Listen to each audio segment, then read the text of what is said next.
Namaskar. Best wishes for Sri Ram Navami.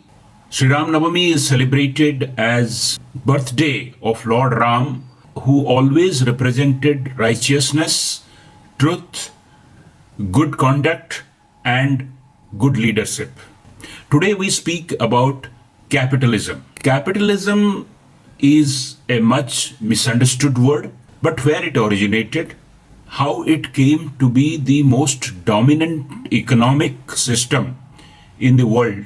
Capitalism is the economic system where the private ownership of the means of production is the primary anchor around which the activities of human beings devolve. Capitalist system always has with it another important thing which is called a market-oriented economy. A market-oriented economy is one in which production and pricing of goods, as well as the income of individuals, are dictated to a large extent by market forces. Private businesses and individuals are the key players in such economic system rather than a central authority or a central planning determining in which direction money will go.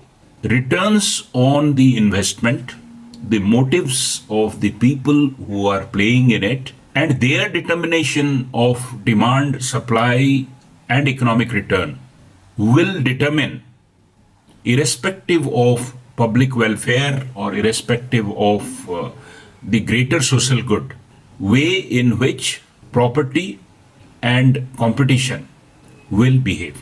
Then question comes, where exactly it started and whether there is an inventor of capitalism. Adam Smith is always referred as the father of capitalism, and he was a Scottish political economist, and he wrote a book which is called An Inquiry into the Nature and Causes of Wealth of Nations.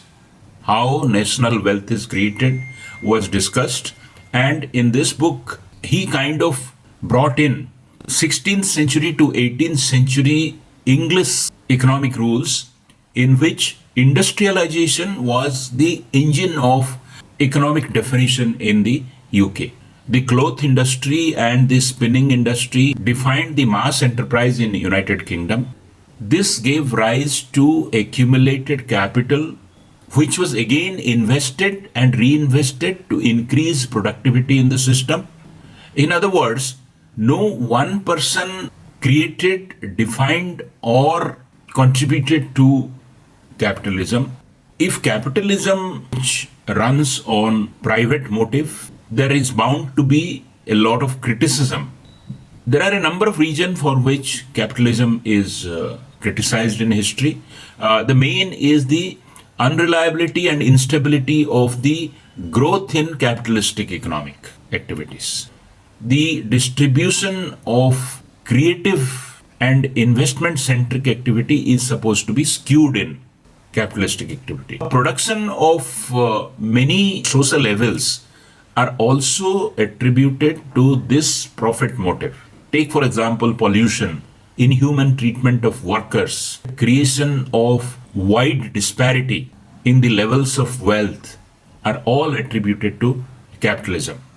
Capitalistic critiques were led by Karl Marx, created in the 19th century, alternate format, that is socialism and Marxism, connected profit-driven economic models to what is called mercantilism. The rise of oppressive institutions like slavery, colonialism, from which India also suffered, imperialism, evils are always attributed to capitalism. Most of the Western countries are in the capitalistic world. China, Cuba, Vietnam actively follow socialism. Even Russia, after the perestroika and glasnost, went to some form of capitalism or private profits. China also permits a little bit of private profit, but today most countries, because welfarism continues to be the vote catchers, follow what is called a mixed economic model. that is depending on the political and the social and cultural conditions, the private capital, private motive, private enterprise is encouraged as much as the government spending, the socialistic activities, the welfare spendings, the redirection of garnered tax. So mixed economy, which takes the best of both worlds, the socialistic world and the capitalistic world, is followed in most of the countries. Many of the capitalistic principles are getting redefined because the beauty of capitalism is that it is followed in the liberal world, and liberal discourse and debate has enriched capitalism to reinvent itself from time to time. Thank you very much.